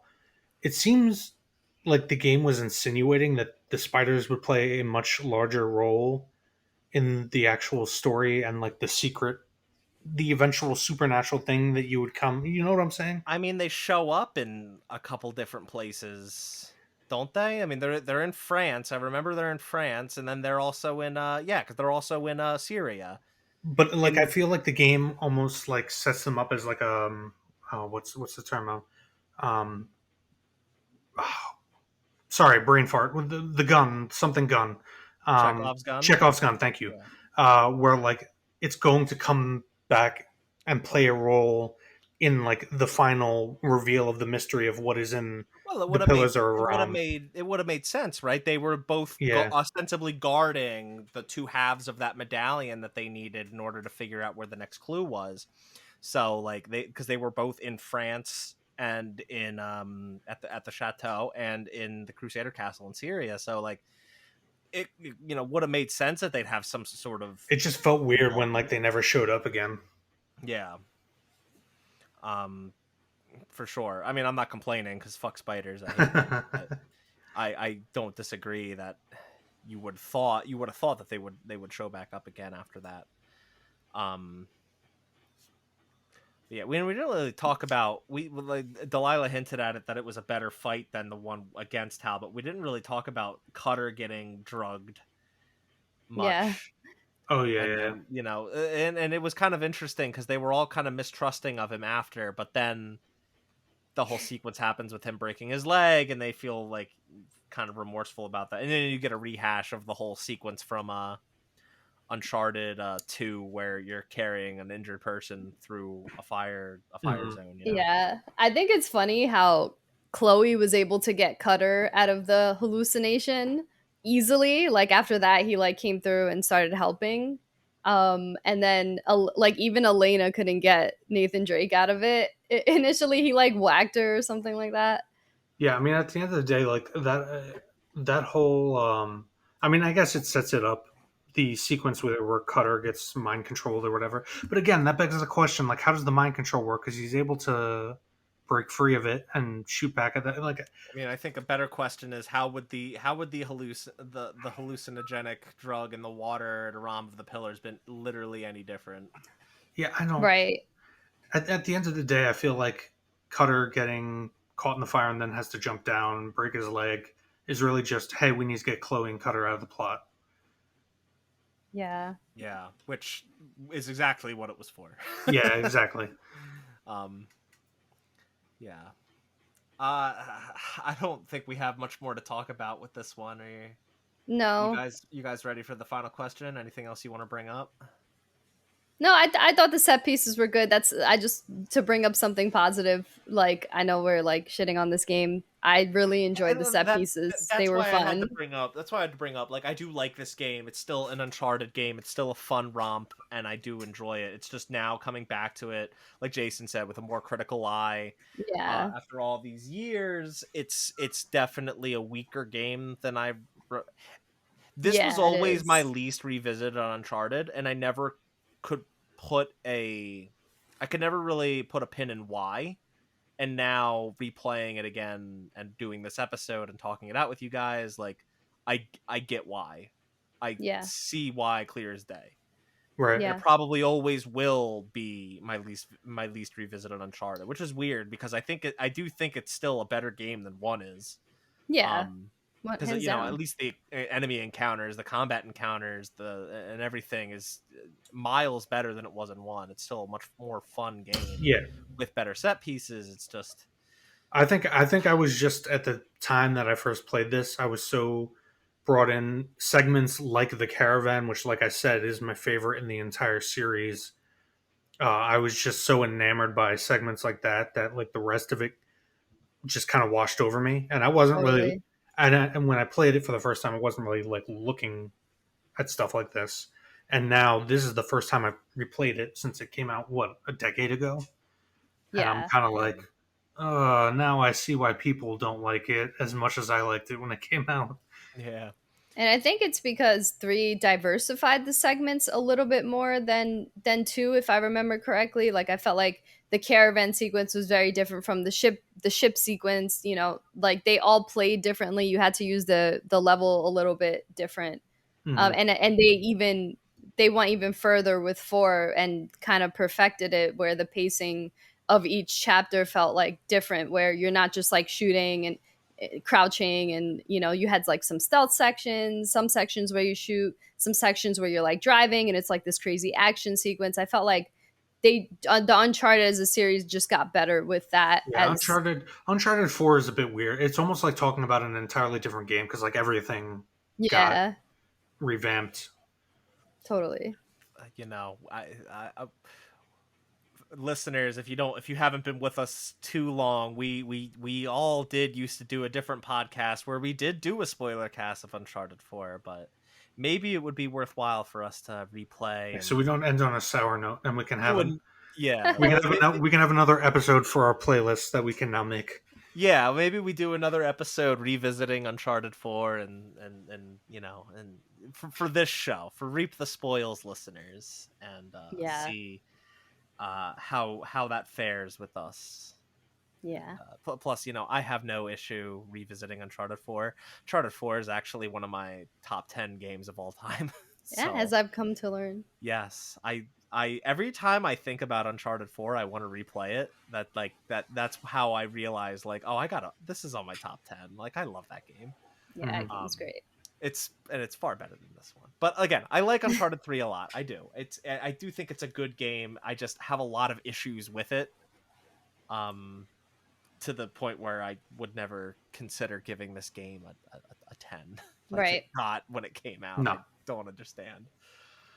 All right, you guys ready for the final question? go. It's a pretty simple one. We know that this was not the end to Nathan Drake's story, as Uncharted 4, pretty much insinuates and shows. If the series or if the story of the character Nathan Drake had ended here, would it have been a fitting end? Would it have been a satisfying conclusion to his story? Absolutely not. No.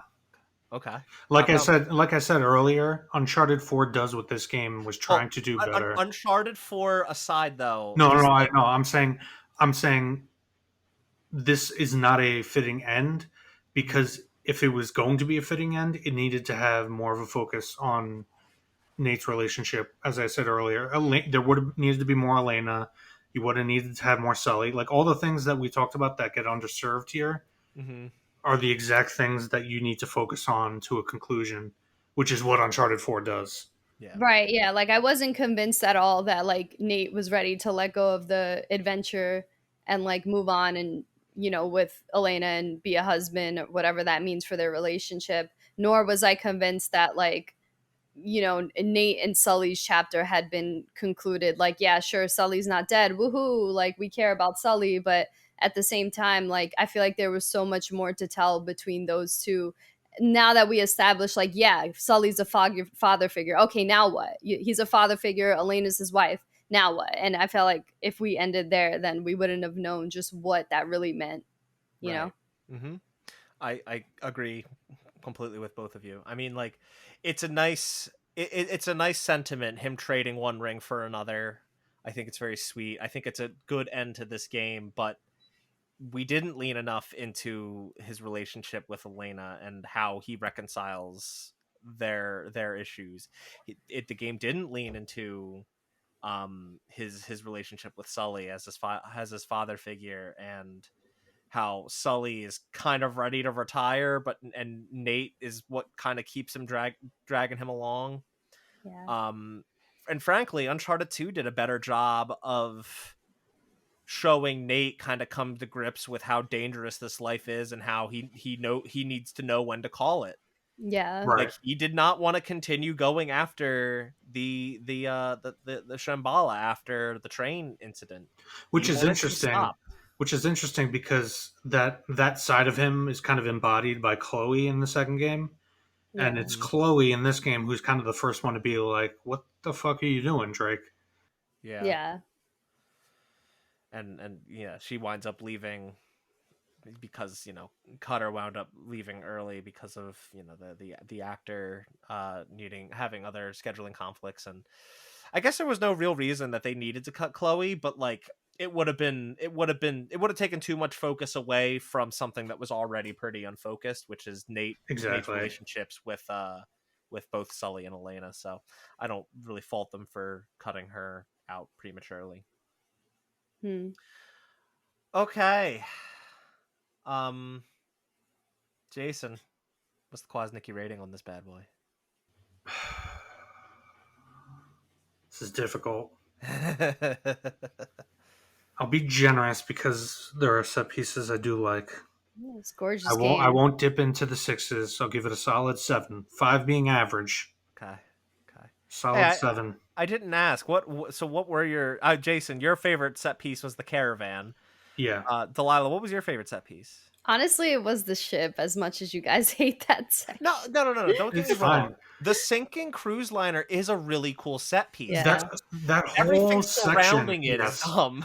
That whole Yeah. section, that whole section in isolation could have been part of it could DLC or something. or its own cool story like Yeah.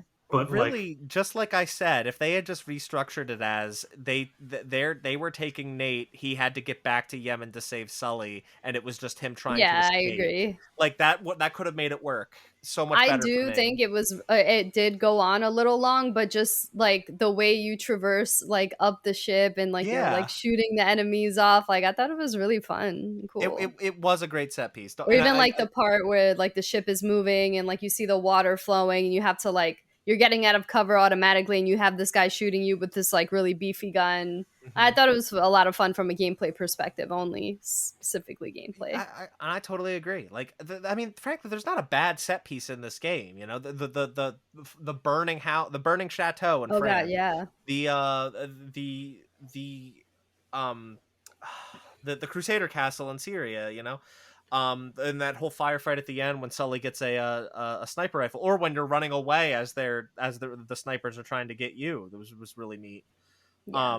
And like you get also when you're climbing that tower, you get blown out the window and you have to climb back up quickly. Like, yeah, it's a the fun plane game sequence especially is just like, it's a fun game to play. It's just that a lot of the frustration and the things that made me feel like I just wanted to stop playing just had to do with the structure and the storytelling and the pacing Yeah. and just yeah. I And think that's Mark put it best when he said unfocused nature of the game. mhm. Yeah. Like there is a gem in here, and this very easily could have been the best game in the series, but the ball was dropped. Yeah. Yeah. And it's like Somehow yeah. that's why I keep bringing up like, was the game rushed? Was there development issues? Like, and I think Mark's probably hit the nail on the head when he said they had set pieces, and we're like, all right, you got to tie these together and write a story.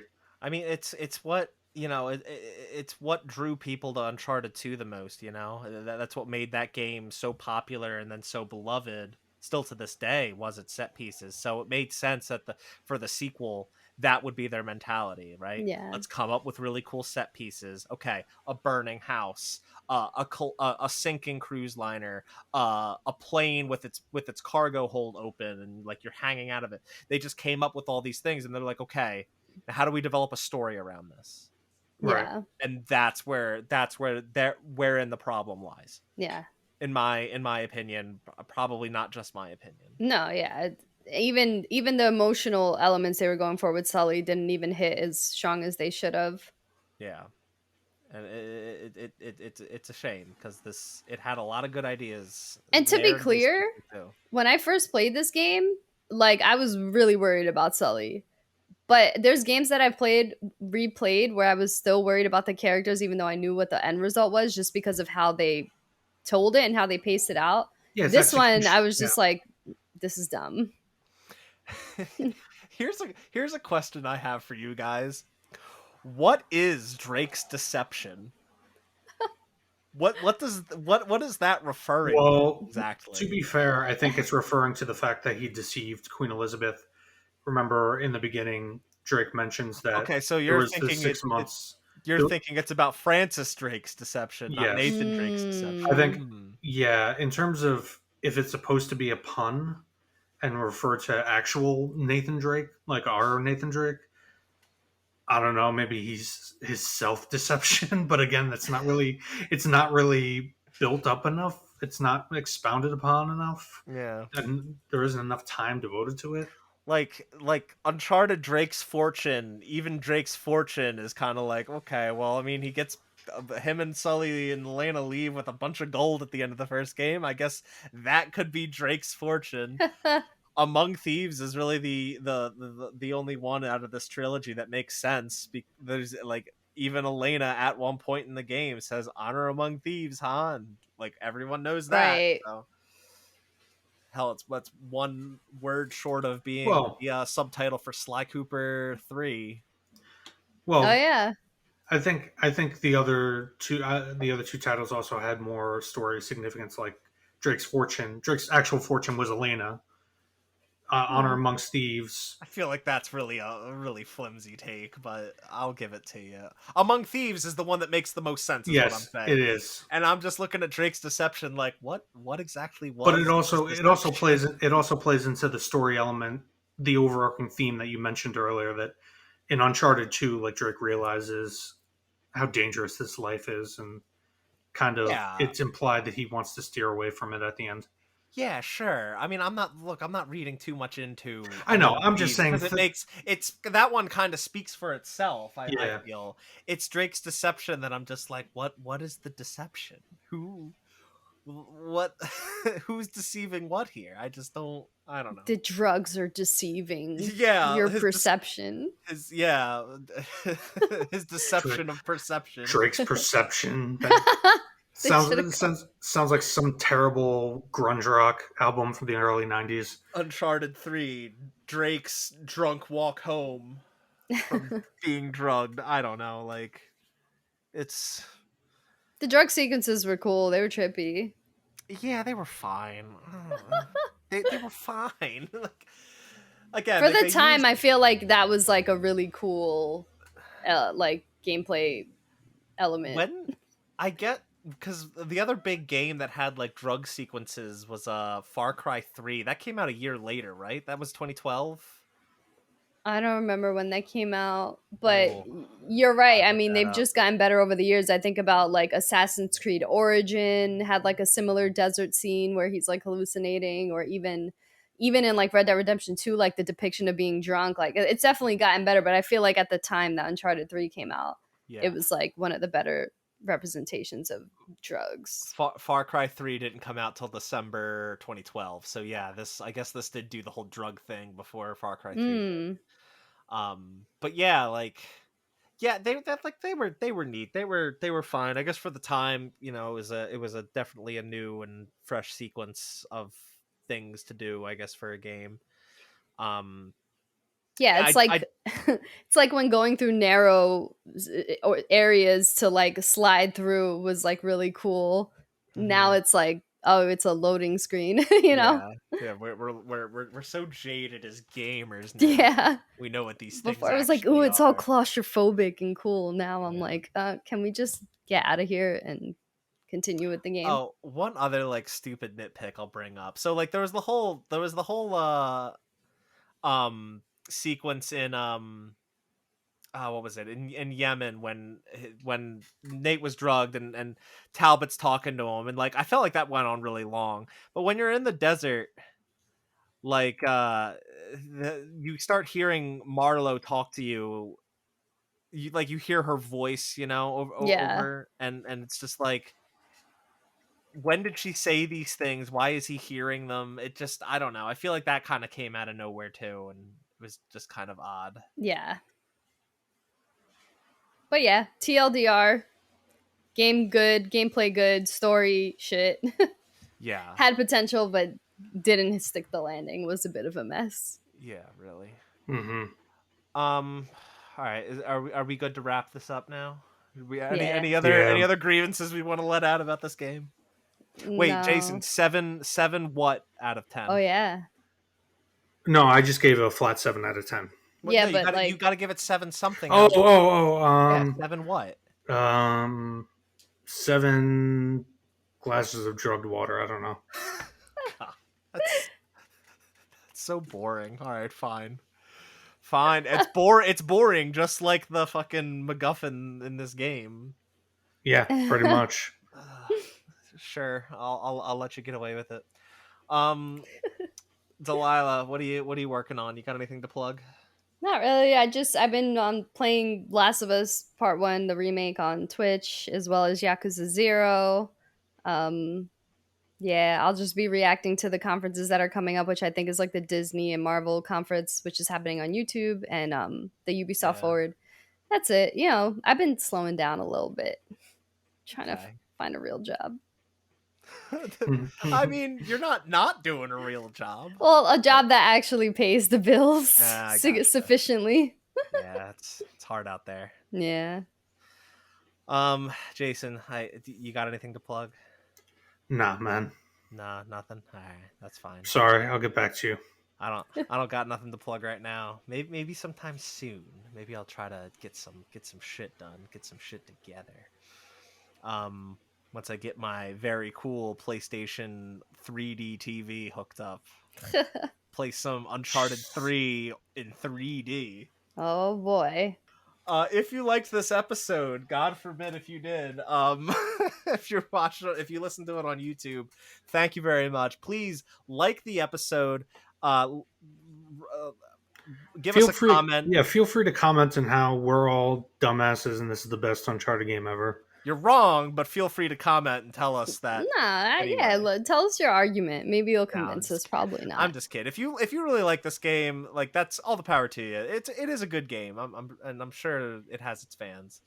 But yeah, if leave us a comment, tell us what you like, tell us what you didn't like about the episode, and subscribe to the channel. Press that big red subscribe button.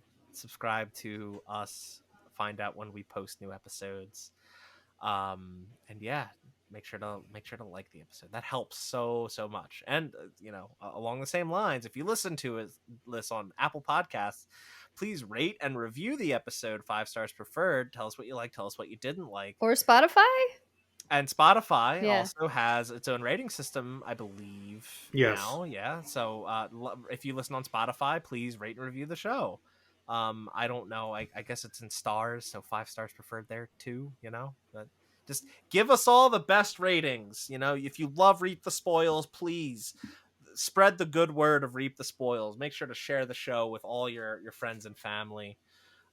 We would really appreciate it. Trying to grow the show. Tweet about us. I won't see it, but yeah, I'll appreciate it. If you do, I got hashtag Reap the Spoils going. Like, every time. Oh shit, we have a hashtag? I mean, yeah, it's not that hard to fucking have a hashtag. You I don't just know, make man. it. I've never used Twitter. I don't know.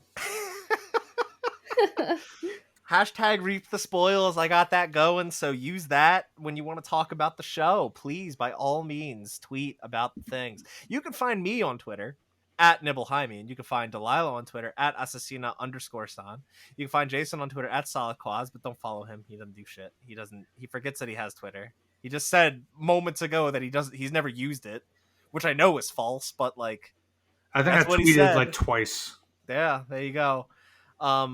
And if you want to follow the group, as it were, at Dead Cell Media, you'll find out about new episodes that way, or from Delilah and I's Twitter feeds, because whenever a new episode goes out, we tweet about it. So, Yes. and yeah, Delilah, what's the next game that we're doing an episode on? Resident Evil. Did they 1. do that voice Which in the first one? one? I can't remember. Yeah, they did. Yeah, they did the first They did the that voice. voice. Yeah. Okay, so a note about Resident Evil. The game came out in 1996, but it got a much sexier, much better remake in 2002, No which live is action, you know. which is Chris. the much more accessible version, I would say. That's the version that we're going to talk about. I'm probably going to be the masochist that I usually am and play the original 1996 version in addition to the remake. But we're going to be talking about the stuff that's in the remake, because there is new story content and lots of new exciting stuff in the remake. So I think it's safe to say the remake is considered the definitive version oh, of that one. 100%. Yeah. 100%. I when we did our Resident Evil 2 episode way back in the day, I actually asked you guys if you felt that the Resident Evil 2 remake usurped the original Resident Evil 2, and I stand by that it didn't. I think that original Resident Evil 2 stands on its own as a really great survival horror game, and they kind of both coexist. As far as I'm concerned, there's very little reason to go back and play the original Resident Evil, Right. unless you just really want to experience that game as it was at that time. Resident Evil remake that came out in 2002 is just it takes that original game and just makes it infinitely better, and it expands on it. It is the quintessential video game remake. Yes. So that's what we'll all be playing. That's what we'll be talking about for Spooky Month, October. So yeah, if you want to get your spook on, go play that, and we'll see you next time. Thanks for listening. Goodbye. Goodbye, everybody. Look, wait, I got the glasses. This is great. This is gonna make for great audio podcasting. But I got the 3D glasses right here, Wow. Jesus Christ. looking super fly. Damn. The Yeah. audience is missing out. Yeah, they're really missing out. If Sorry, only guys. our video versions on YouTube did better. Maybe someday I'll go back to doing video. Not too hard.